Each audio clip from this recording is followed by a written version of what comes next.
Arratsaldeon danoi, 2025ko urriaren 30ean hasiera emango diogu ohiko osoko bilkurari. Gaurko gai zerrendan lehenengo puntua 2025ko irailaren 25ko bilkuraren akta onartzea. Onartu egiten da. Bigarren puntuan alkatetzearen dekretuen kontrola 2025ko irailaren 22tik 2025ko urriaren 24 bitartekoak. Jakinaren gainean geratzen da udalbatza. Hirugarren puntuan, tokiko gobernu batzarraren erabakien kontrola, 2025ko irailaren 22tik 2025ko urriaren 20 bitartekoak. Jakinaren gainean geratzen da udalbatza. Laugarren puntuan berri emate bat dugu, hain zuzen ere, 2025ko irailaren 25ko 2277 dekretua lurralde arloko informazio batzordean aldaketa batzuk egitearen inguruan. Jakinaren gainean geratzen da udalbatza. Bosgarren puntua. Lanpostuen zerrendaren aldaketa, turismoko teknikari laguntzaileari disponibilitatea eta dedikazioa aldatzea eta bi gizarte langileri dedikazioa. Amaia, mesedez, arratsaldeon. Arratsaldeon. 2024ko abenduaren 26an egindako osoko bilkuran 2025 urteko plantilla organikoa eta lanpostuen zerrenda onartu zen. Gizarte zerbitzuetako arduradunak bere irailean 29ko txostenean adierazi bezala ekintza sozio-komunitarioko teknikari lanpostuari eta koordinaziorako gizarte langile lanpostuari dedikazio orduak gehitzeko eskaera aurkeztu du Zarauzko udaleko enplegatu publikoen ordainsarien erreglamenduan oinarrituta. Bertan, lanpostu bakoitzean dagoen pertsonak azken urteotan sartutako ordu kopurua zehaztu du eta jasotako datuen arabera ekintza sozio-komunitarioko teknikarieri 100% dedikazioa eta koordinaziorako gizarte langileari 110% dedikazioa jartzea eskatzen du. Aldi berean, turismo jaiak eta ekitaldiak departamentuko arduradunak 2025ko urriaren 7an aurkeztutako txostenean araudi berberean oinarri hartuta egun 110% dedikazioa duen turismoko teknikari laguntzaile lanpostuari 120ko dedikazio eta disponibilitatea jartzea eskatzen du. Aldaketa horiek 2025ko urriaren 17ko ezohiko negoziazio mailan negoziatu dira. Horiek horrela, ikusita espedientean dagoen dokumentazio eta antolakuntzako informazio batzordeak irizpena eman ondoren, udalbatzarrak aho batez edo gehiengoz erabakiko du. Bakarra. Onespena ematea Zarauzko udalaren 2025erako lanpostuen zerrendaren aldaketari eta Berau Gipuzkoako aldizkari ofizialean argitaratzea xehetasun hauen arabera. Da bertan dauzkazu zehaztuta taulak. Eta hain zuzen ere, xehetasun horiek azaltzeko, Jesus Arana zinegotziari emango diot hitza aurretik. Jesus, arratsaldeon nahi dizunien. Arratsaldeon guztioi, oso labur. Puntu honetan, azkenean, irizpenean dion bezala, bi departamentuei eragiten dien aldaketa proposamena dakarku, alde batetik turismo eta jaiak, eta bestaldetik gizarte zerbitzuak, eta, egokitzapenak dedikazio eta disponibilidadeekin zerikusia dutenak dira. Eta bi kasuetan, bi helburu nagusirekin, alde batetik, herritarrei zerbitzu hobeago bat ematen jarraitzea, eta bestalde baita ere, langile egiten duten esfortzua balorean jartzea. Hori esan nahi nuen. Eskerrik asko, Jesus. Txanda zabaltzeko beharra badirotu zuen, ez? Bozkatu egingo dugu zuzenean, beraz bosgarren puntua. Lanpostuen zerrendaren aldaketa, turismoko teknikari laguntzaileari disponibilitatea eta dedikazio aldatzea eta bi gizarte langilei dedikazioa aldatzearen aldeko bozkak, 21 hau batez onartzen da.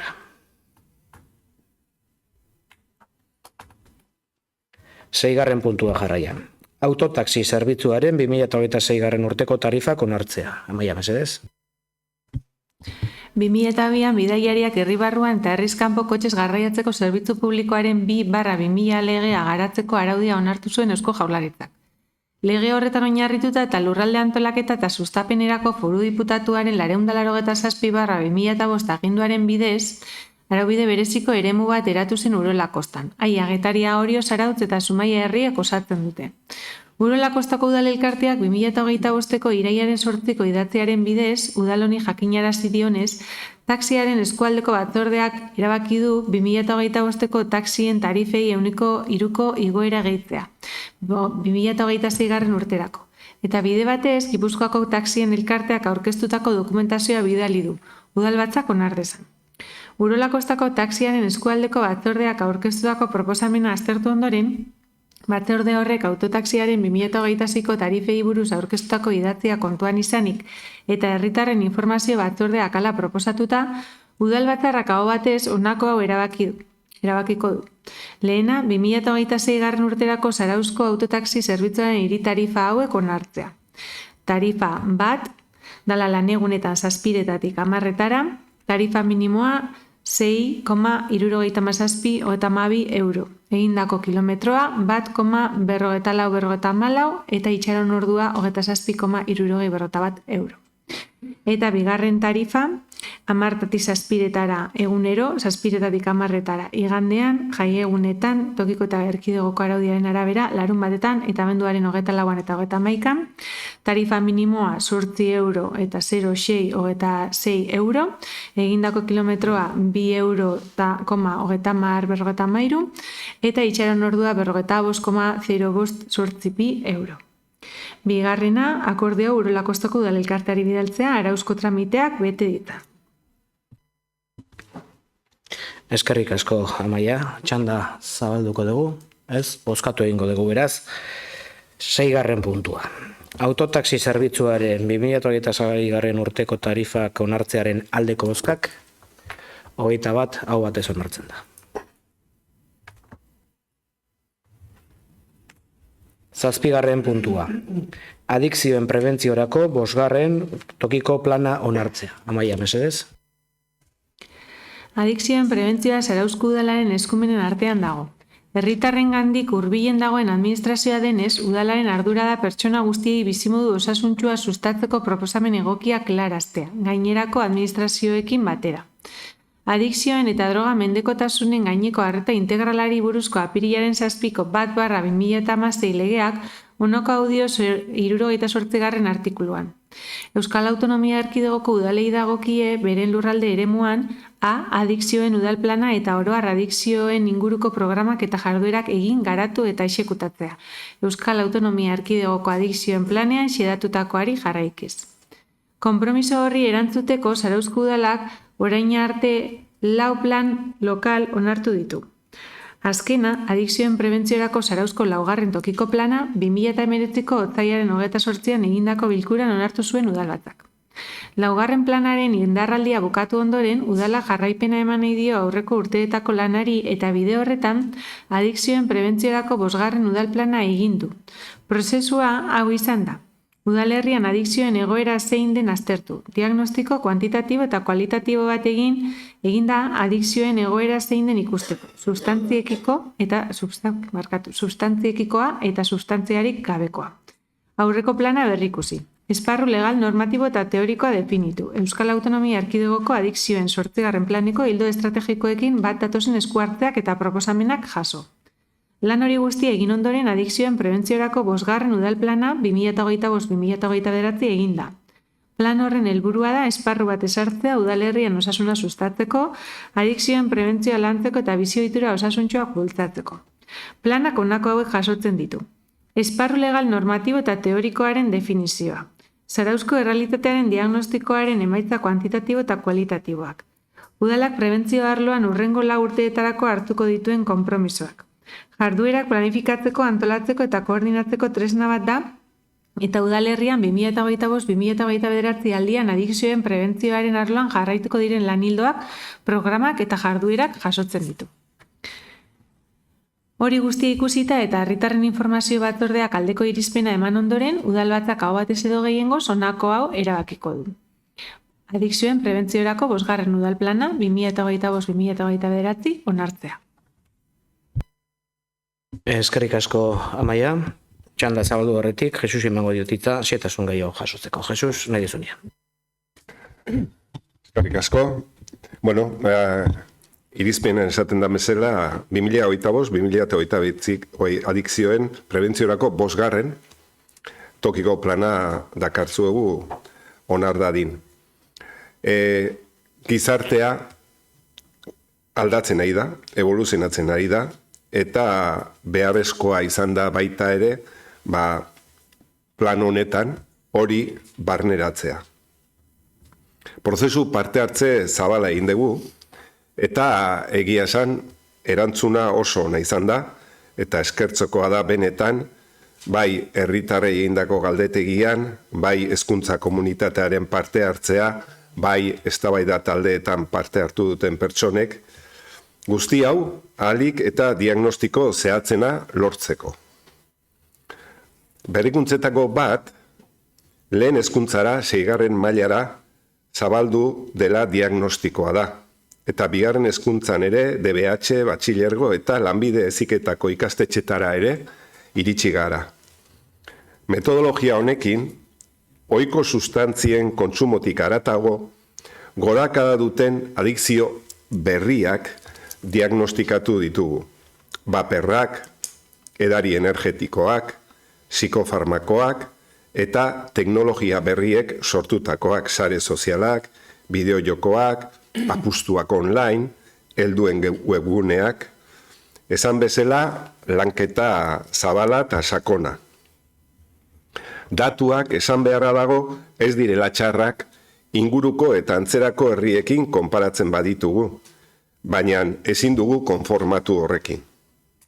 Eztabaida taldeetan, hezkuntza eta prebentzioaren beharra, aisialdi osasuntsu aukerak sortzea, hainbat sustantzien tolerantzia soziala murriztea, komunitatearen implikazioa eta prebentzio mailaren sorrera beharra jaso izan da besteak beste.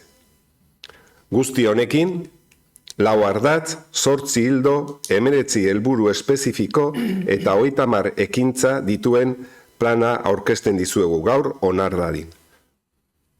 Batzordean, zabal aurkeztu genizuen eta hemen 4 ardatz nagusiak aipatuko dizkizuet labur bada ere. Portaera osasuntzuak sustatzea eta kontsumoa desnormalizatzea. Osasunaren sustapena. Ezagutza zabaltzea, sare lana sendotzea. Ez naiz gehiago luzatuko, beti bezala, plana bere osotasunean Zarauzko udalaren web orrian izango duzue, nahi duenak irakurri eta aztertu, eta bai, lehen esan dudan bezala amaitu aurretik, eskerrak eman plan honen lanketan parte hartu duen guzti orori, bai hezkuntza komunitateari, bai herritarrei orokorrean, eta udaleko teknikari, bereziki ekintza soziokomunitarioko teknikariari. Eskerrik asko, Jesus, hau entzun da, txanda zabalduko dugu. Gloria, arratsaldeon, lehen txandan zure daitza. Arratsaldeon.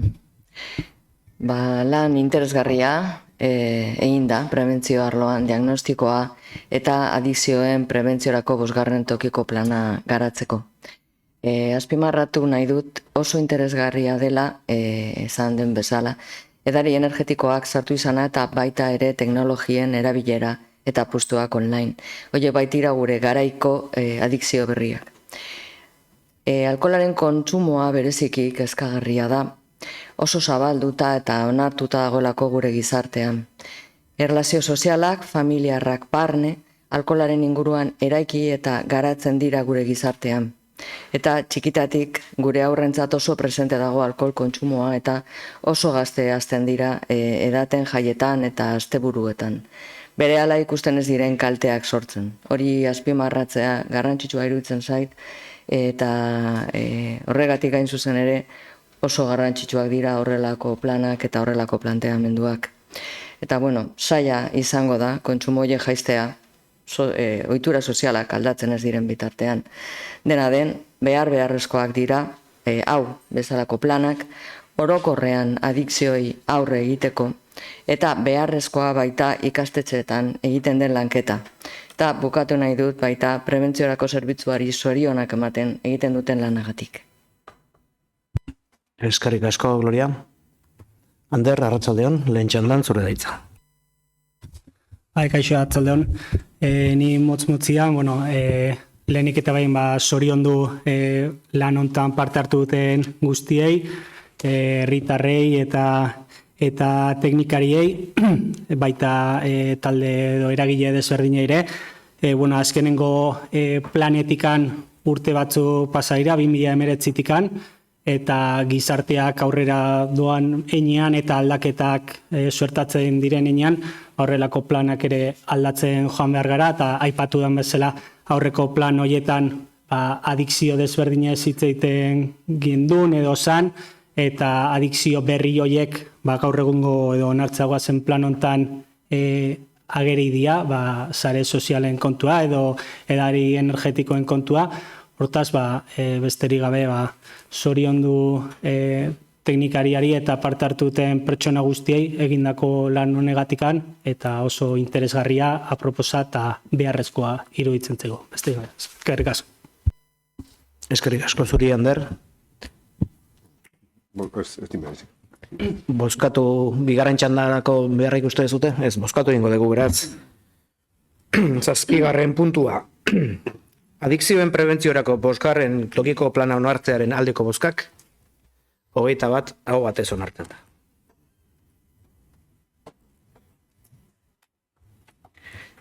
Honekin 8. puntura iristen geran, Zarauzko plan orokorraren aldaketa, Villa Elisabeth 19 arean, Talaimendi eremuan dagoen lursailari eta lurzoru urbanizaezinezko lehen poligonoko 9. lursailari dagokiena, hasierako onespena ematea. Amaia, mesedez. Espedientea aztertu eta eztabaidatu ondoren lurraldeko informazio batzordeak honako irizpena egitea erabaki du. Udalbatzak 2023ko abenduaren 21ean egindako bilkuran hirigintza hitzarmen bat onartu zuen 19 Talaimendi areako Villa Elisabeth luzatiaren hirigintza eraikigarritasuna handitzeko. 2024ko maiatzaren 23an aldaketaren xede diren partzelen titular berriak Orrua itsasondo Arrainak S.A. aldaketaren espedientea hasteko eskaera aurkeztu zuen.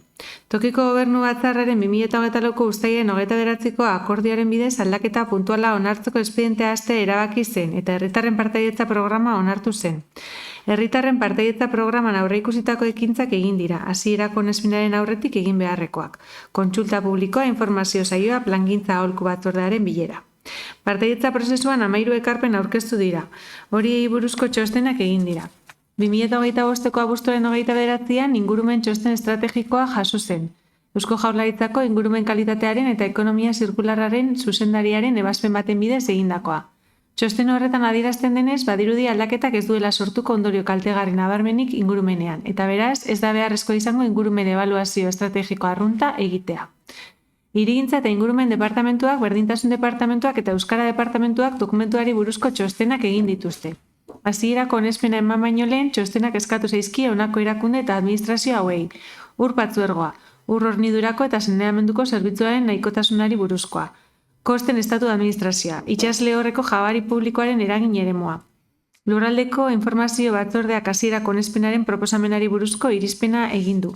Gai aztertu ondoren udalbatzak aho batez edo gehiengoz, ezinbesteko da legezko gehiengozoaren quoruma, honako hau erabakiko du. Lehenengoa. Hasierako onespena ematea Zarauzko hiri antolamenduaren plan orokorraren aldaketa puntualaren dokumentuari. 19 Talaimendi areako Villa Elisabeth partzelari eta lurzoru urbanizaezineko bat poligonoko 9 partzelari dagokie. Behin-behineko onespeneko dokumentuan hirigintza eta ingurumen departamentuak egindako proposamenak sartuko dira. 679/2025 txostena urriaren 17koa. Bigarrena, administrazio hauei txostenak eskatzea, Gipuzkoako Foru Aldundiko bide azpiegituretako departamentuari eta Eusko Jaurlaritzako etxebizitza eta hiri agenda sailari. Hirugarrena, espedientea jendaurrean jartzea interesdunek aukera izan dezaten alegazioak aurkezteko. Jendaurreko erakustaldia hilabetekoa izango da, azken alpenetik kontatzen hasita eta Gipuzkoako aldeazkari ofizialean, probintzian gehien zabaltzen den egunkarian eta udalaren web-orrian iragarriko da. Herritarren partaidetza programa aplikatuz eta jendaurreko tramitea osatzeko, herritarrei irekitako beste saio publiko bat egingo da, aldaketan sartutako proposamenak erakutsi eta azaltzeko. Laugarrena, aldaketaren xede diren partzeletan era guztietako onespenak, baimenak eta lizentziak etetea 2 urteko epean, salbu indarrean dagoen apoko eta hasierako onespena jaso duen aldaketako zehaztapenak betetzen dituztenak. Eskerrik asko, Amaia. Plan orokorraren aldaketa honen inguruko xehetasun gehiago jasotzeko, hirigintza eta partaidetza zein egotzi den Garbine Oiarbidiri emango diotitza. Arratsaldeon Garbine, nahi zunien.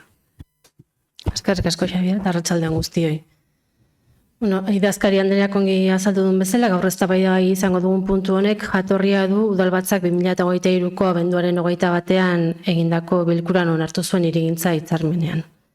Hitzarmenak jasotzen zuen Talaimendi eremuko Bila Elisabet lurzatiaren hirigintza eraikigartasuna handitzea eta udalari ordainetan edo trukean 10.000 metro kuadroko inguruko lurzati bat eskualdatzea. Lurzoru urbanizazioan kokatuta Inurritzako biotopoaren ondoan. Hain zuzen ere, Zarauzko herriak jasoko duen 10.000 metro kuadroko lurzoru horrek justifikatzen du hitzarmenaren onura publikoa. Eraikigartasun handitzeko plan orokorra aldatzea da eman beharreko pausoa eta gaur hasierako onespena emango diogun plan orokorraren aldaketa puntual honek jasotzen du zen modutan antolatuko den eraikigartasun handipen hori. Beti ere hitzarmenean jasotakoa errespetatuz. Horrela, Bila Elisabet eraikinak okupatutako lurzatian sestragaineko 2.000 metro kuadroko gehieneko hirigintza eraikigartasuna izango du, bizitegi erabilerarako beti ere, eta gehienez ere B solairua, bi solairu eta teilatupia izango ditu. Onartzea proposatzen den aldaketak eraikigartasun hori bi eraikuntza bloketan banatzea proposatzen du gainera. Hitzarmena 2024ko urtarrilean sinatu zen eta lurzatiaren jabetzaren ordezkariekin eta hasiera eman zitzaion izapidetzeari geroztik hainbat izapide egin dira aldaketa espedientea hasteko eskaera eta herritarrek parte hartzeko programa onartzea, zapu aldatzeko dokumentua idaztea, ingurumen dokumentu estrategikoa aurkeztea eta ingurumen organoari bidaltzea, herritarrek parte hartzeko programan jasotako ekintzak ere burutu dira, ekarpenak jasotzea, dokumentuaren nondik norakoak azaltzeko bilera irekia eta baita udalplangintzako aholku batzordeari dokumentua aurkezteko bilera. Prozesu horretan hainbat ekarpen jaso dira eta hori erantzuteko txostena ere egin da.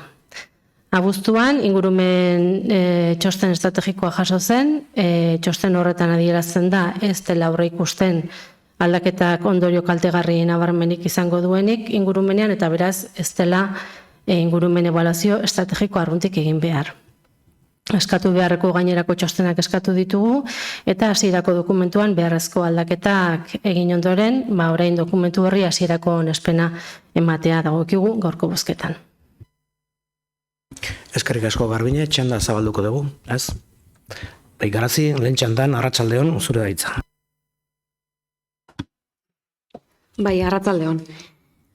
Aipatu dezuen bezala idazkari Andreak eta Garbine berak, bozkatzea gazen puntu honek, Zarauzko hiri antolaketan plan orokorran aldaketa puntual bat proposatzeu, Bila Elisabet lurzatian eraikigarritasuna handitzeko eta trukian udalak lurzoru urbanizazioeko partzela bat jasotzeko.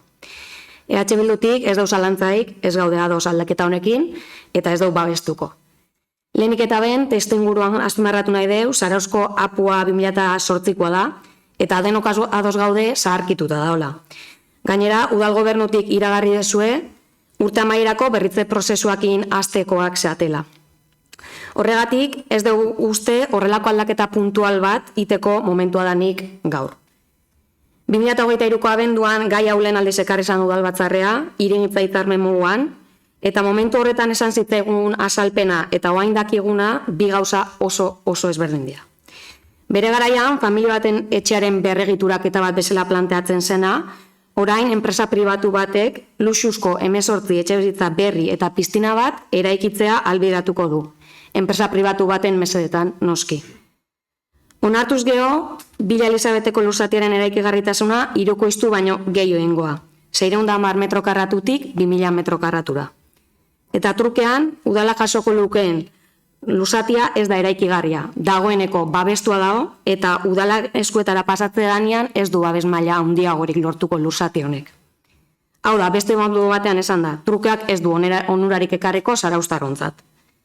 Horrelako aldaketa batek interes publikoa justifikatu behar dula komentatu da, eta kasu honetan ez da inondik inoa hori justifikatuta. Batzuen neurriaineko hirigintza proiektua dau guztiz. Familia baten eta enpresa pribatu baten interes eta irabaziak lehen esteitunak beste dozerren gainetik, eta batez ere zarauztarron gainetik. Gainea, proiektu honetan aurre ikusitako etxebizitza guztiak pribatuak izango dira. eta ez dira zarauztarron beharrak asetzeko pentsatuak. Eta guretzat etxebizitza eskubide bada, ez da negozio bat. Proiektu honek ez du etxebizitza eskubiderik bermatzen, baizik eta espekulazio arriskua areagotzen du. Gainera, aurrekari arriskutsua sor dezake. Beste herritar batzuek eskaera berberak egin ahalko lituzkete. Are gehiago, enpresak egin duen lehen kontsultan badakigu, badela bere luzatearen eraikigarritasuna handitzeko eskabide bat egin duenik. Eta kasu honetan, ezezkoa erantzun zaio. Beraz, bilarazio beti baiezko ematea eta beste kasu batzuetan ezezko erantzutea ez da zentzuzkoa. Ez dugu lertzen zergatik bati bai eta besteari ez, zein da honen arrazoia. Bukatzeko esan, lehen jarduketa kontsulta publiko bat izan zela eta aldaketa proposamen honi buruz herritarren eta ordezkaritzan erakundeen iritzia eskatu zela. Bertan 3 proposamen aipatzen zian. 0 aukerak egungo antolamentuai eustea eta aldaketaik ez egitea esaten zuen. Lehenengo alternatibak N624ko errepidearekiko paraleloak diren 2 bloke zestra gainean antolatzea. Eta bigarren eta azken alternatibak iparralde hegoalde norabidean atxikitutako 2 bloke antolatzea. Aldaketa aurrera doalaten ematen duenez, naiz eta herritarren iritzia beste bat izan, gure ustez emaitzak zerbait argia erakutsi zuten. Aurkeztutako 13 ekarpenetatik 8 0 alternatibaren alde egin zuten. Alegia, egungo antolamendua mantentzearen alde. Eta gu ados gaude herritarrekin. Alternatiba hori da babestuko duguna. Hau da, bilaritzetako partzela eraikigarritasuna dagoen bezala ustea. Ez dut aipatu gabe utzi nahi, hasierako onespenen ondoren, hau da, udalbatza hau eta gero, proiektua jende horren jarriko dela berriz. Eta herritarrak animatu nahi dugu beraien iritzia ematera. Eta zuei berriz, herritarren ahotsa entzutera bultzatu nahi zaituztegu. Gure ustez, lehen jardukentaren emaitzaren antzekoak izango dielako ekarpen hauek. Guk argi izaten jarraitze dugu. Ez dola babestuko etxebizitza eskubidea negozio bihurtzen duen proiekturik. Eskerrik asko. Eskerrik asko, Grazi. Lehen txandan, Garbine, zure hitza. Eskerrik asko, Javier. Zarauzko hiri antolamenduko plan orokorrak udalerrian indarrean dagoen hirigintza araubidea zehazten du. Momentu honetan indarrean dagoen plana, Garazik adierazi duen bezala, 2008koa da, eta onartu zenetik hainbat aldaketa puntual egin dira. Beste batzuk, hau bezalaxe, martxan dauzkagu, eta ziurrenik planaren berrikuspena gauzatu aurretik, beste batzuk ere egingo dira. Planaren berrikuspena, bere osotasunean laster hastea aurre ikusten badu ere, prozesuak urte luze irango ditu, eta bitartean normala den bezala beharrak eta aukerak sortu daitezkenez aldaketak ere egingo dira. Aldaketa hau, lehen azaldu dudan bezala, hitzarmen batean dago oinarrituta, eta hitzarmen horrek jasotzen du aldaketa egitearen egokitasuna eta justifikazioa, onura publikoan oinarrituta. Nafarroa kaleko 59. zenbakiko partzela, Villa Elizabeth eta Lurzoru urbanizazioan Zubiondo aurrean udalaren esku jarriko den partzela, jatorrian partzela bakarra ziren eta besteak beste, Mendibeltz bideko errepidea erigitzearen ondorioz, partzela bitan zatituta geratu zen. Egoera hori izanik, aukera ikusi zen, bi alderdientzako onuragarria izan ziteken akordio batera iristeko. Batetik, zarauztarrontzat balio handikoa izan daiteken Inurritzako biotoporen alboan dagoen 10.000 metro kuadroko lursail bat eskuratzea, eta bestetik, Talaimendi eremuak duen garapenarekin bateragarria den eraikigarritasun eta profil bat emanez Villa Elizabeth partzelaren eraikigarritasuna handitzea. Aukera hori pasatzen ez ustea erabaki zen hitzarmena onartu zenean. Eta orain hitzarmenean onartutakoa gauzatzea dagokigu lehen pausoa izanik gaur bozkatuko dugun planaren aldaketa puntual honi hasierako onarpena ematea. Eta nola ez, gure taldeak ez du utziko pasatzen zarauztarrontzat 10.000 metro kuadroko eremu natural hori eskuratzeko aukera eta baiezkoa emango dio aldaketa honi. Eskerrik asko, Garbine, bigarren txandarako aukera, Inazio, arratsaldeon, zure hitza. Bai, eskerrik asko. Bueno, lehenik eta behin pixkat Garaziri erantzutearren, Garbinek ondo esplikatu duen bezala, 2008ko apo hau aurten aldatzen hasteko intentzioa da, eta naiz eta zuek esan, horrelako aldaketa puntual batek, horrelako aldaketa puntual bat egiteko momentua etzala hau, Jakin behar da, hau 2023an onartu zen puntu badala, eta aurten hasikoan apuan aldaketa, badakizu baita ere, urte luzez jungoala. Beraz ez da, egun batetik bestea erabakitako gauza bat, edo egun batetik bestea indako gauza bat. Hau urte luzez jungoa, eta beraz ez daka zerikusirik bata bestiakin. Gero baita ere, enpresa pribatuan inguruan hitzeiten egontzeate, hitzarmen urbanistikoa 2023an onartu zen, udalbatzan, enpresa pribatu bat sartu aurretik. Hori, udalan ekimenez eta familia horrekin batea sortutako espediente bada. Geroago, enpresa titular subrogatu gisa sartu da, baina baldintza berdinetan. Inolako gehikuntza edo privilegiori gabe. Ez da zuek esate zuena, hau da eragiketa orekatu bat.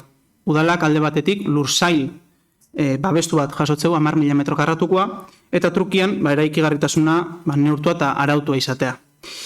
Prozesu osoa publikoa inda. Hainbat bilera, parte hartze prozesu, galdeketa india, eta herritaren parteitza programa bat ere aplikatu da. Eta txosten guztia, gardentasun guztiz, jende aurrian jarri dia eta aurre eraman dia. Baitare interes publikoan inguruan hitzeiten jarduntzeate, ea behar bezala justifikatuta daun ala ez. Nik egia esan, txosten teknikoak irakurrita desente garbi dakat.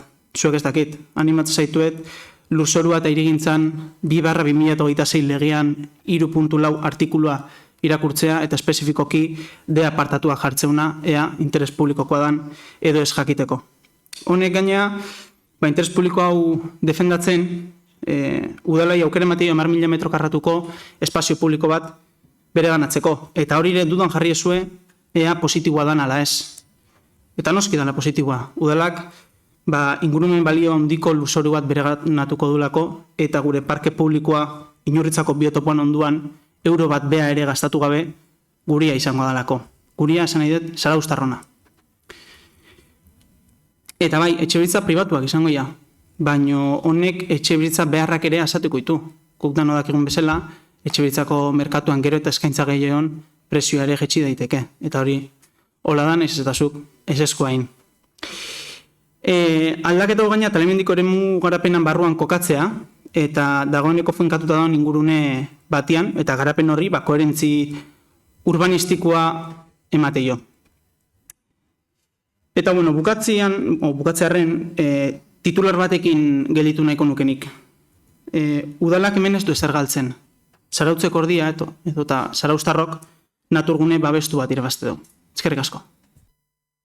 Eskerrik asko Inazio, bigarren txandan, Garazi, zure daitza.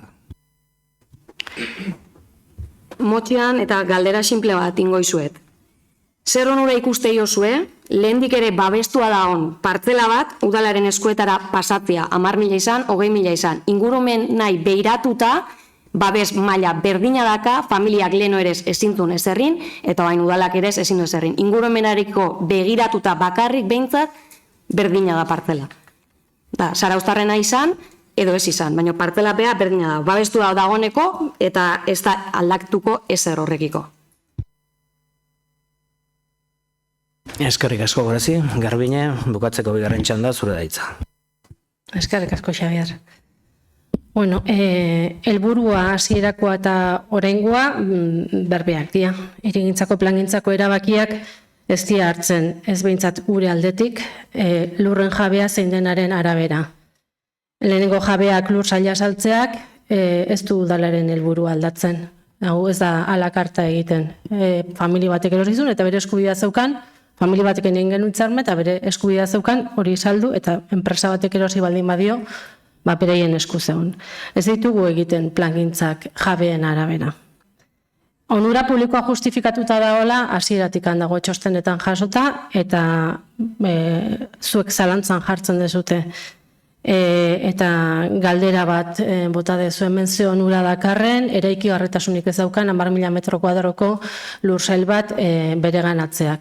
Eta nik aldetuko nizuke zer onura dauka Amalur parkea egiteko erosi izan konbentuan inguruko lursail horrek eraikigarritasunik ez daukanak zer onura dakarzkio Zarautzi. Desente, eta pentsatzen dugu honek ere ekarriko dizkigula. Harritu egiten zait, EH Bilduk askotan esaten du gehiegi eraikitzen degula, eta orain onura bakarra izan daiteke lursail batena eraikigarritasuna edukitzea. Harritu egiten nau horrek, afirmazio horrek egia esan. Eta etxe bizitzan inguruan, egia da, etxe bizitza pribatuak izango dira, danetik egon behar du Zarautzen. Baina gobernu hau izango da, sekula Zarautzen etxe bizitza babestuik gehien egin duen gobernua, eta uste ezin dela zalantzan jarri gure etxe bizitza babestuen aldeko apustua. Eskerrik asko Garbine, eta bigarren txanda amaituta, bozkatu egingo dugu 8. puntua. Zarauzko plan orokorraren aldaketa Villa Elisabet 19 arean Alaimendi eremuan dagoen lursailari eta lurzoru urbanizazioezko lehen poligonoko 9. lursailari dagokionari hasierako onespen ematearen aldeko bozkak. 12 aurkakoak 9 onartu egiten da 8. puntua.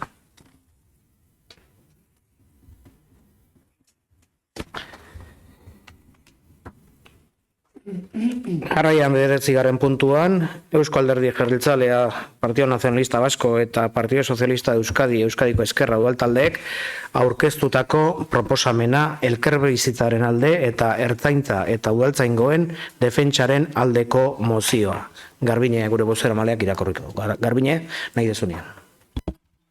Eskerrik asko, Javier. Herritarren arteko elkarbizitza eta segurtasuna dira gizarte demokratiko ororen oinarrizko zutabe.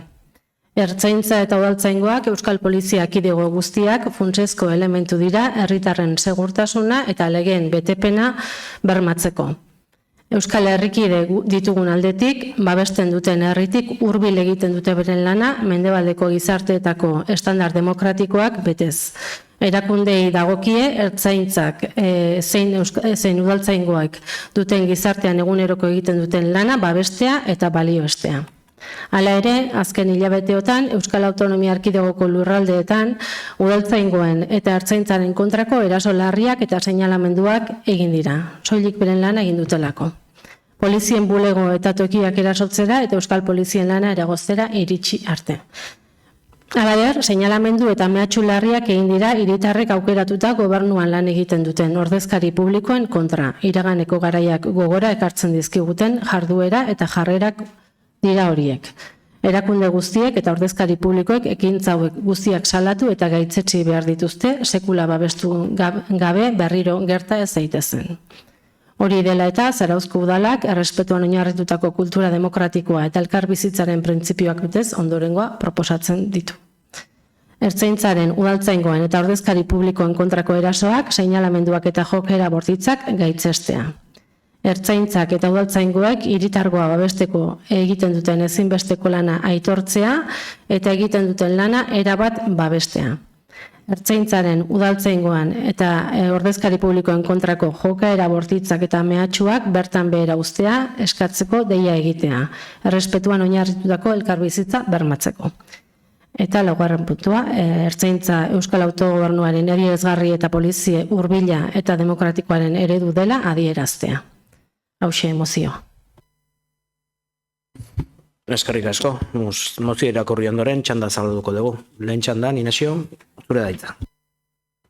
Bai, ikusirik bi mozioak gai berberataz hitzaiteuela, ez dugu parte hartuko puntu honetan eta hurrengoan hartuko du parte.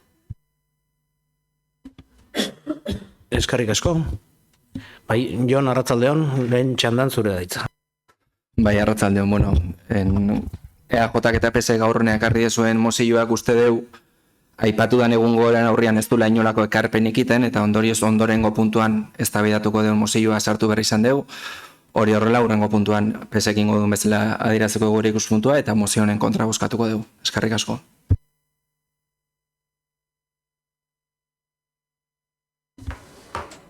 Lehen txandan, Garbine, zure daitza. Niretzako bakarrik, orduan, nirengo txanda hau. Gaurko eztabaidan bi mozio ditugu egia da, baina nik bietarako prestatu ditut txandak. Bi ikuspegi daude mailan gainean.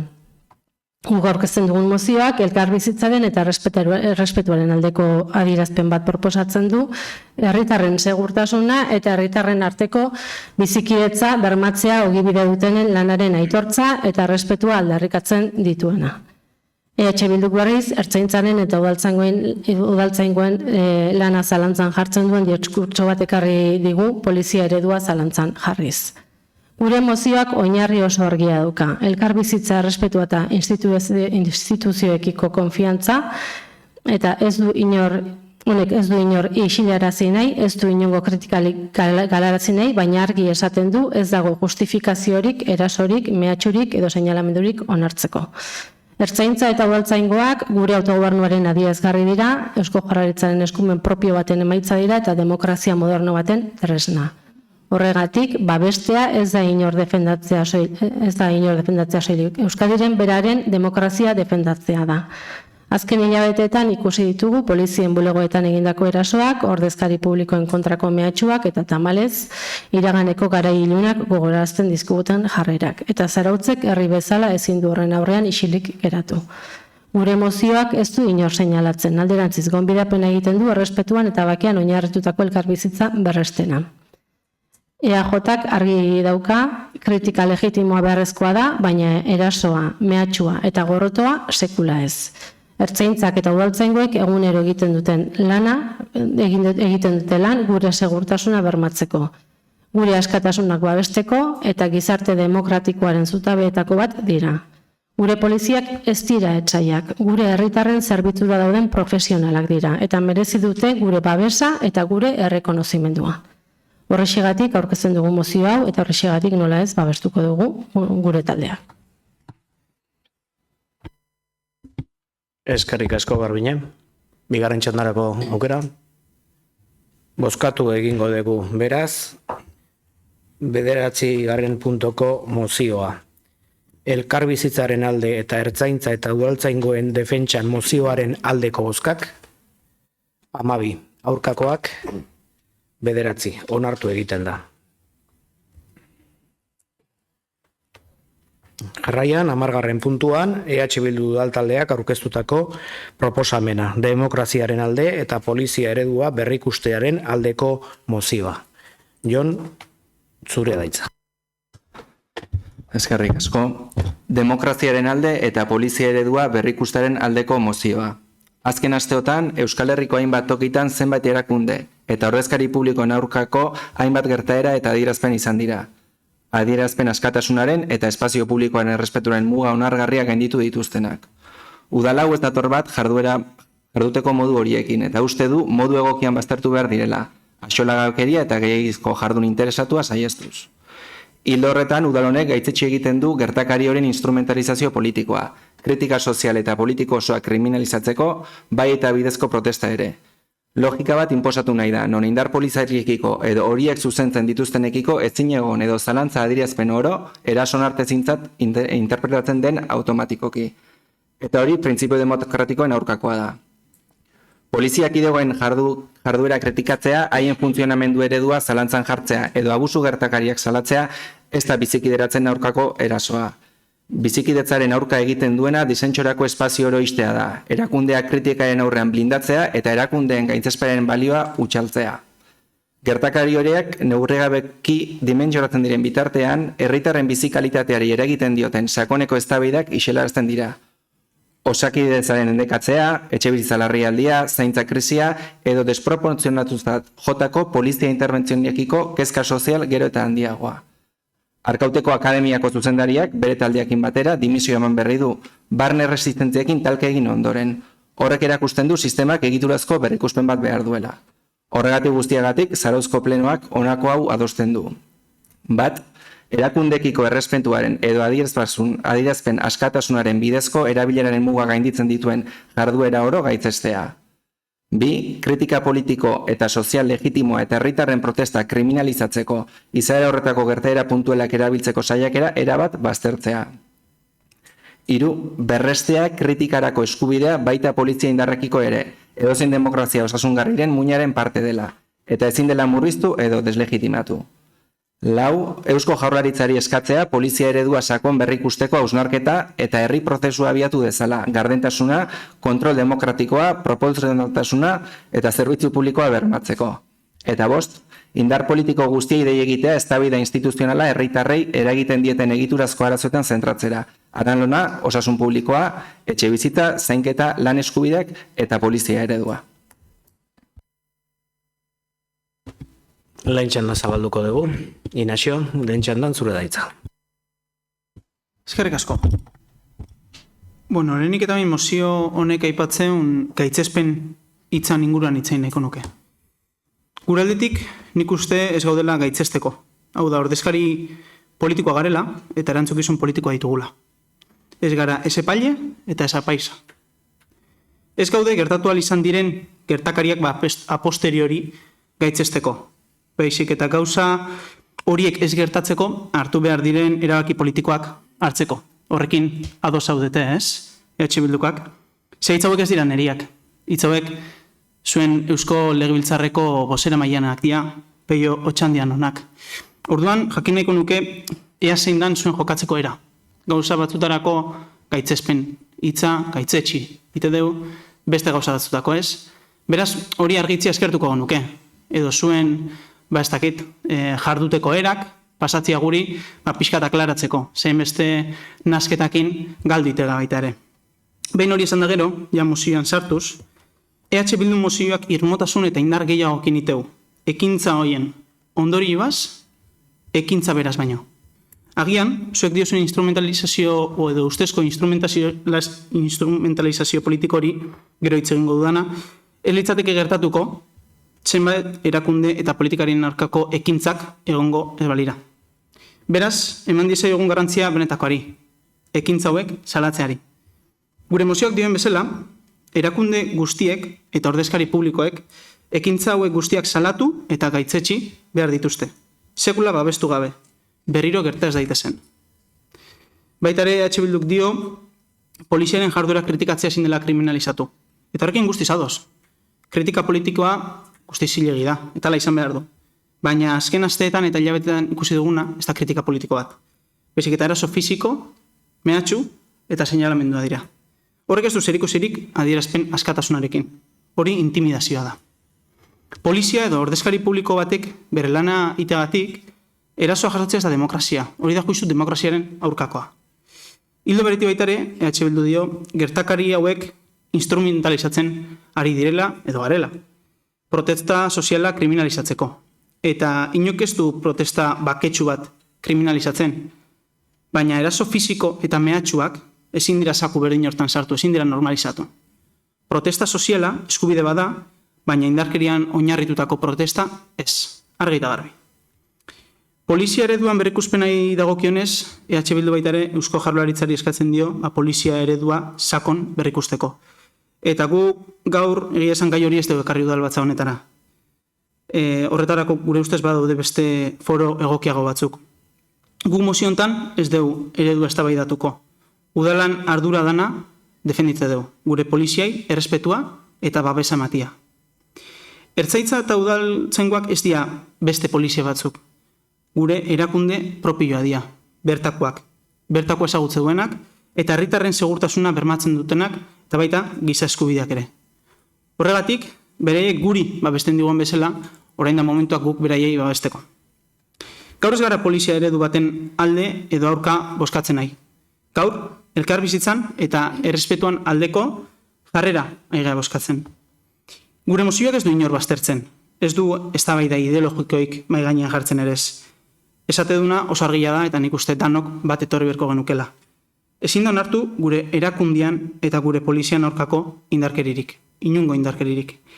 Horregatik, PSek eta EAJak proposatu den testua edo mozio horrek benetan behar duen mezua zabaltzeu. Elkar bizitzan oinarritutako bizikidetza babestu eta gure polizian lana errespetatu. Eskerrik asko. Eskerrik asko zuri, Inazio. Lehen txandan, Jon, zure daita. Bai, bueno, hitzartzean aurretikan erantzun nahiko nuke txikikeri bat, dala gaur ze ekartze duen bozkatze edo eztabaidatzea mozioa beak adierazten dula, bakoitzak sartu dunak eta guriak oso garbi jartze du demokrazien alde eta polizia eredua berrikusten aldeko mozio batetaz hitz egitera gatozela. Orduan, zerta zaiko gan hitz egiten, ez desu esango zuk, guk sartu den mozio bat baldin bada. Azken hilabetetan, ertzantza eta hainbat herritarren artean izan dian gertaera ezberdinen arira, eta hauek sortutako gatazkei konponbidea proposatzea da mozio honen xedea. Eta gure mozioko aurreneko puntuak onalaxe dio. Erakundekiko errespetuaren edo gaitz adierazpen askatasunaren bidezko erabileraren muga gainditzen dituen jarduera oro gaitzestea. Eta nire hitzartzia horrekin hasi nahiko nuke, hori garbi utziz. Eta UBA, orain dela hilabete batzuk, Nagore Alkortak, Azpeitiko alkatiak adierazizun honako esanaz. Halako egoerak onartezinak dira eta ez dute tokirik gure udalerrian. Gertakari batzun ondorioz. Baina hori esan da, zuen eta gure mozioan ezberdintasuna lortuko naiz.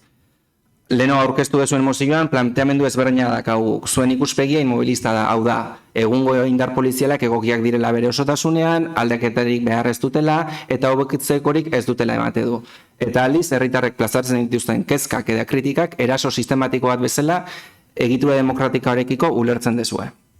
Zuen jarrean ikusten nahi geha baita ere, bere garaian, Osakidetzan ikusi genuen jarrera berdina. Osakidetzan ebai leno, dana ondo zehola esaten zenuten. Denbora askuan, eguntzen gaina diskursoi zabalduta. Gure kritikak zentzurik etzekatela esaten zenuten, eta orain denborarekin konturatu zeate, kritikak bazeukala bere zer esana, arazo handi bazeola Osakidetzan eta konponbidea jarri bertizaiola. Eta guk uste deu, antzeko jarrera baten aurrean aurkitze gela, gaur ertzaintzaren edo poliziaren ereduaren aurrian. Ez dezu onartu nahi, baina gauza konpontzeko ezinbestekoa zerbait ondo ez dagoela onartzea. Eta espero dezaun, laizter iztea onarpenerako momentu hori. Gure ustetan, inongo lotzarik eta beldurri gabe onartu beharko genuke, eredu poliziaren hausnarketa sakon bat egin beharra dagoela, eta horretarako alderdi, eragile eta herritarrak behar beharrezkoak direla, eta horretan hasi beharra dagoela. Eta hau, eredua zarkitua geratu denen iritzia garbila da gertakari ezberdinetan ikusi izan deun bezala. Ara nola, aurkateko sarbide probak egungo gizarte egitura eta ereduei ez dilako erantzuten, ertzain batzuen jarrera ez demokratikoak oso agerian geratzen ari direlako azken aldian, justifikazio seriorik gabeko karga polizialak ere gertatu direlako azken aldian eta azken urteetan, eta horren hainbat adibide daude. Baina esanguratsuenak aipatu nahiko nituzke pertsona askori ondorio larriak sortu dizkielako. Eta hemen hainbat aipatuko ditut. Besteak beste, Amaia Zabarteren kasua, anoetan futbol partida batean karga baten ondorioz izandako arazoa, orain dela urte eta piku, Tolosan ere 2024an Xuarren kasua, pelotazo batekin bizta galdu zuena begi batean, oain aste batzutakoa, Gasteizen gertatu zena baita ere, Aritzi Barrarena izan da, kasu honetan, Masailezurra hautsizion distantzia oso laburrean indako pelotazo batek, eta biak esan du ez dukula gorrotorik sentitu nahi Euskal Poliziaren aurka, baina aldi berian ertzaintzaren jokan moldeak kritikatzen du, azalpen bat egitu da, gonbidatzen zaituztet, indun iritzi artikutula irakurtzea, esplikatzen nora izan zen egoera, eta zer gertatu zitzaion ez dula nahi gorrotori sentitu, baina egoera izan zela, eta bea ondorio hori jaso dula. Eta bueno, urte batzuk atzea jungo baldin baginean, egontzian beste goera nahiko larriak baita ere, eta gaina esandakoak ebai, hor da Oxuban Nafarretek bizi izantzun pelotazo batena, hor Rodolfo esatea esanaz, eta la pelotazo horiek izan, eta pertsona lurrera erortzearen ondorioa izan zala jasosun mina, edo Bilbon Inigo Kabakasen kasuare bai, adieraza genezake. Hemen Inigo Kabakaz hile egin zan, eta ez da ez erantzunkizunik, ez erantzulerik egon horren aurrian. Bestalde, eta ereduaren arira junda pixka bat, ikuste deu, espezializio falta nabarmen bat badagoela ertzaintzan baita ere, eta horretan ekin beharko litzatekela. Beste desagertutako pertsona unitateak, aurretan erabenak, gorroto delituenak, hirigintzakoak, edo ingurumen departamentua eta horrelako hainbat eta hainbat departamentu desberdinen egoera antsalatu nahiko genuke. Adibide bat jartzearen ertzaintzan ingurumen delituen departamentuan lau ertzain bakarrik daude. Eta hori ez dela nahikoa oso garbi dago. Beraz, hausnarketa bat behar dela honek ere garbi uste deu. Eta gare gehiago, egun hauetan Eusko Jaurlaritzako aurrekontuen hildo nagusietako bat segurtasuna dela esaten duenean sailburuak. Baina hemen ebai hausnarketa handi badakau. Zer dan segurtasuna, hor dago gakua. Ereduaz, pixka ditzei dena ongea eta badakit lehen pertsonan gainera segurtasun saila ari dela lanketa bat egiten eskualde ezberdinak bisitazuz. Baina honetan oraingoz ez dute herritarrek parte hartu, Eusko Jaurlaritzak eta sailak erabaki du zeintzuk hartu behar duten edo genuen parte bilera edo foro hoietan, eta igual hori izan beharko du hortik ateratzen denak ereduen berrantolaketa honen hausnarketaren oinarria. Hain nahi zitzaiten justu basseurtasun foroaz. Labur bilduz, eta hitzartzearen hasierara itzuliz, adierazpen askatasuna gainditzen duten ekintza gaitzetxiko ditugu. Noski, baina edozein aldarrikapen, kritika edo manifestazio horrela tratatzea eraso gisa hori bai ez daulan hartuko. Ez, herritar eta talde asko kriminalizatza ere automatikoki. Eskerrik asko. Eskerrik asko zuri, Jon. Lehen txandan, Garbine zure daita. Eskerrik asko, Xabier. EH Bilduk aurkezten duen mozioaren izenburua bera nahiko esanguratsua da. Demokraziaren alde eta polizia eredua berrikustaren aldeko mozioa. Aditzera eman nahian edo daukagun polizia eredua ez dela demokratikoa. Beraz, izenburua bera ere iraingarria iruditzen zaigu. Hamarkadatan zehar, Euskal Erakundeak sortzen eta garatzen lanean aritu garenok badakigulako ez dela bide erraza izan. Eta ertzaintzak egin duen bidea ere are zailagoa izan dela. Hamarkadetan seinalatuak, erailak eta jazarriak izan direlako ertzain izan diren Euskal herritarrak. Baina izenburutik harago argirago zein den EH Bilduren tesia. Arkaitz Rodriguez sortuko buruak udan Euskal gizarteari saldu nahi izan zion tesia alegia. Gehiari gehiagizko garrantzia ematea aurpegiratzen digu. Hainbat gertaera onargarriak ez direla dio mozioak suabe, zalaparta handirik atera gabe. Eta azalduta modu egokian baztertu behar direla, gure mozioa antza denez ez da modu egokia. Eta jarraitzen duzu esanez, axolagabekeria eta gehiagizko jardun interesatua saiestu egin behar dela. Hau da, sortuko buru den Arkaitz Rodriguezek udako tesian esaten den zuena, Azpeitian gertatu zian gertakari larri hoien ondoren. Eta horrekin jarraitzen du EH Bilduren mozioak. Gaitzetsi egiten du gertakari horien instrumentalizazio politikoa. Gertakariak ez ditu gaitzesten mozioan, orain Jonek gaitzesten ditu, baina hemen gaitzespen hitza bakarrikan instrumentazio politikoari ezartzen zaio zuen mozioan. Hori bai, balizko instrumentalizazioa zuen iritzia baita. Eta jokera horiek salatu ditugunoi leporatzen diguzue kritika sozial eta politiko osoa kriminalizatzeko bai eta bidezko protesta ere instrumentalizatzea. Eta hori nik ukatu behar dut, baino erabat. Gertakari horiek salatzea eta hori garrantzia ematea lotzen du kritika sozial eta politiko osoa kriminalizatzearekin. Eta hori ez da egia. Hemen inork ez du kriminalizatu nahi kritika politikoa edo bidezko protesta. Salatzen ditugunak dira irainak, mehatxuak, jazarpena eta jarrera violentoak. Hori eta kitxo, ez gatozona inorri xilaraztera, ez nahastu, ez egin txipiroiarena eta ez bota tinta beltza deseroso zaudeten egoera batetik atera nahian. Arazo bat duzue, modu violentoan eta jazarpenaren bidez adierazten diren horiek ez dituzuelako haserretu nahi. Eta fokua desbideratu nahi duzue. Ez dituzue ekintza horiek irmoki salatzen, beti dago bainaren bat, beti dago azalpen bat edo justifikazio bat. Eta baduzue garaia behin betiko arazo horri heldu eta beste violentzia batzuen aurrean irmoak zareten bezala, violentzia honen aurrean ere irmoak izateko. Eskerrik asko Garbine, bigarren txanda zabalduko dugu. Ignacio, nahi duzunean zure daita. Eskerrik asko, tanik labur baita ere. Berriz ere, ekintza batzun ondorioaz hitzeiten aizate, ondorio hortan zentratzen aizate, eta ez ekintza behatan. Eta gure ustez hor da arazo nagusia. Akaso, zuek esan dituzue, hainbat zauritu, eritu edo hildako ezberdinen diala, eta horietaz gain, hasiko gea baita ere gure poliziak babestu dituen ordezkari publiko danan izenak listatu batian esaten, ez da, luze jungo gineke, eta ez dakau horretarako hainbeste denbora. Aldarrikapen kritika edo manifestazio oro zilegi dira, eta guk hori defenditze dugu, dekabo, arrabo, baina inork ez du hemen protesta baketsu bat kriminalizatzen. Akaso zuek aldarrikapen kritika edo manifestazio ez baketsu horiek gaitzesten dituzue? Erantzuna arrexea da, bai edo ez, akin nahiko nukezun erantzuna. Eta baita ere bukatzeko iruditu zait, Jon entzuten, ertzaintzak baliabide ekonomiko eta pertsonal gehiago berditula, pertsonaldetik justuan dabiltzala, eta igual hau agian Arnaldo Otegiren estrategia horren baitako beste pauso dizangoa, behien jendia ertzaintzan sartu ahal izateko, eta ertzaintza pixkanaka bereganatzeko ere. Otan, ondo iruditu zaigu, ertzaintzai baliabide ekonomiko eta pertsonal gehiago ematia, eta beraz, gure horrekin ados gaude. Eskerrik asko Inazio, bigarren txandan, Jon, ez, Garbiñe, bigarren txandan, zure da hitza.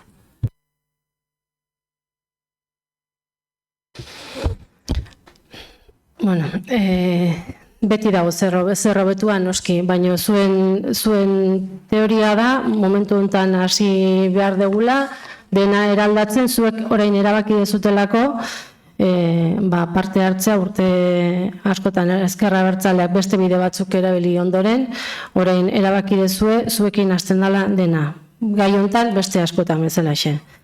Urte luze ertzaintzaren aurkako gorrotoa elikatzen ibili da Ezker Abertzalea eta ez da erraza horri buelta ematea. Eta orain polizia eredua erabili nahi duzue Ezker Abertzaleak aitzaki gisa. EH Bildu marka zuriari ez datorki ongi diskurtso antipoliziala, beraz zalantzan jarri behar da eredua.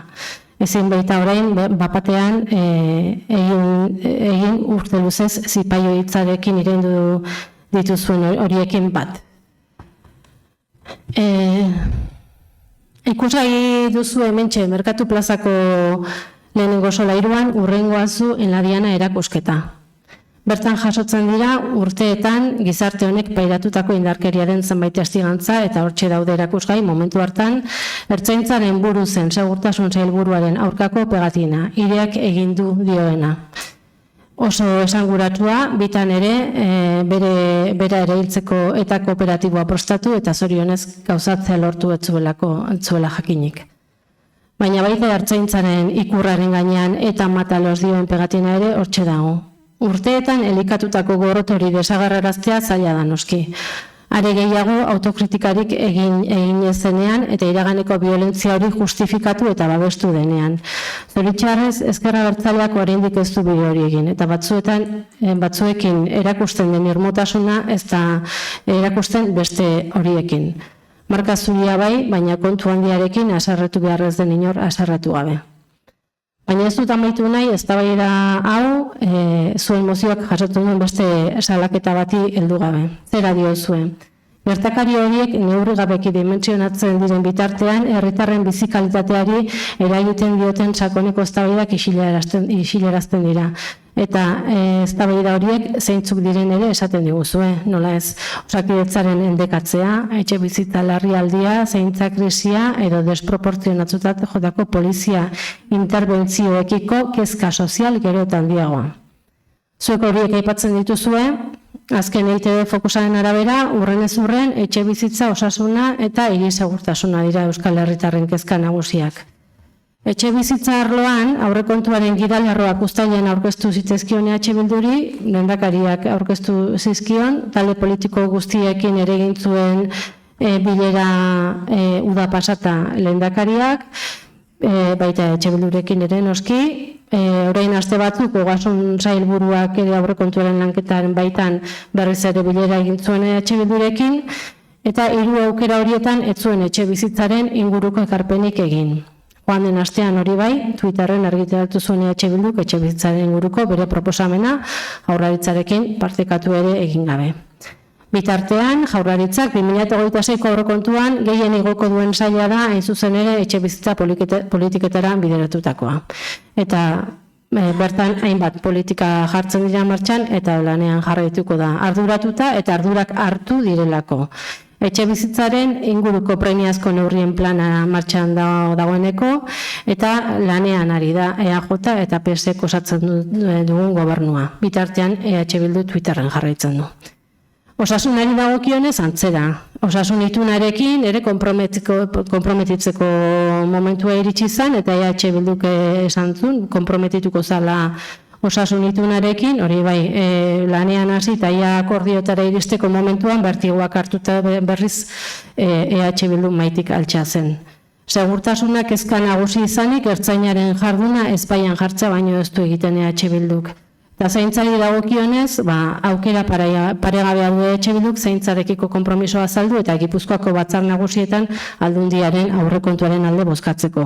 Aurrekontuaren erdia baino gehiago zaintzara bideratuko delako. Baina zer egingo ote du EH Bilduk 11. Aurka bozkatu? Gu lanean ari gara, Euskal Herritarren, Gipuzkoarren eta Zarauztarren arazoa konpontzeko. Zuek ere prest batzaudete, ongi etorriak izango zate. Eskerrik asko Garbine, eta honekin bigarren txanda amaituta bozkatu egingo dugu 10. puntua. Demokraziaren alde eta polizia eredua berrikustearen aldeko mozioaren aldeko bozkak. 9. Aurkakoak. 12. Ez da onartzen 10. puntua.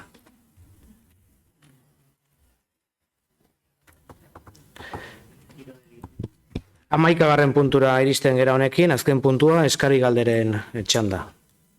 Eskari galderek ez badago, 8 eta 5 minutu diranean, bukatutzat ematen dugu gaurko udalbatza. Gabon, guztioi, bihar arte.